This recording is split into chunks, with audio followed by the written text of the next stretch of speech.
traveling mode. Yes. It is, summer is approaching, and of course, travels are quite high. If you look at his chest. The flying president.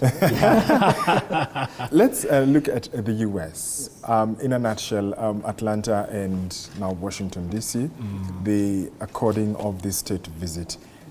In a nutshell, what did you make of that state visit? Of course, American things are always hyped. It's the culture. So they had hyped the whole thing, and people were waiting with bated breath. What will be the outcome? We saw the president. Of course, it was mired in controversy. That doesn't help issues because we know America. We've been there before with America in the West. Once bitten, twice shy. We know what happened when the Cold War ended, and they told Moi, "Excuse me, now you have, your sell-by date is over, or is due," and they shifted now and started asking for multi-party politics in order to widen, their playing fields. Yeah. So I think it's all about the U.S. interests. It's not about us because it doesn't need a state visit for the U.S. to do what it needed to do for us, since we went, cold on them not to about 4 decades ago. You remember when Moi threw them out, and so he said, "Look east," started toying with China, and then Kibaki came and said, "Let's not pussyfoot on these things because we need development." And China came through with the infrastructure and other, benefits of cooperation that were tangible. When Uhuru came on, he took over again and continued the China, cooperation. So it's not to say that China is perfect or anything, but at least if you look at the infrastructure that the Chinese have built within those 4 decades, it's something that we always wanted the World Bank to do for us. But with the conditionalities, I don't know, you hear there is this World Bank project. I mean, the Mombasa Highway that we are now saying is a World Bank project that I think is as old as Moi, the dueling of the Mombasa Highway. So I'm not very excited about what would happen.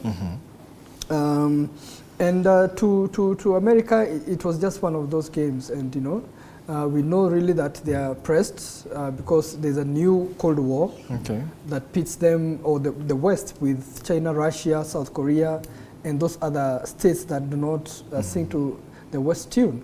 And then now, America, there's Ukraine and all that. And, so America has been getting regions, It has some security pact with Japan, Australia, UK, then it goes to a certain region. So it has all these regions so that it can plant its military there in case of a global, whatever, skirmish. And so it can have a foot in every corner of the world if push comes to shove, So I think we need to be more retrospective about the relations with the US.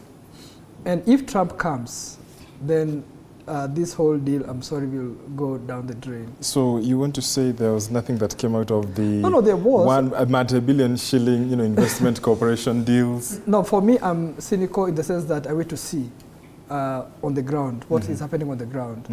I think we have had, as I said, we've been there before.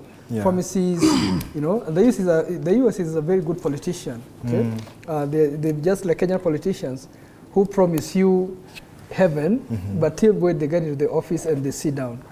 So for the US, I think the main thing is the NATO thing and have their military foothold here. And we will come to that. Let me pick your mind, on the overall, in a nutshell, overview, your perspective regarding the state visit. Thank you, Maringa, once more. From where I sit, number one, there's no weak player in the international system. Therefore, in this visit, I'll say there were several gains, but remember also in the art of war and international politics, we say that there is no free lunch. If you can borrow from Robert Greene's 48 Laws of Power. Therefore, it's a give and take kind of scenario. And McHugh, if you look at the international system, what runs the show is state interest.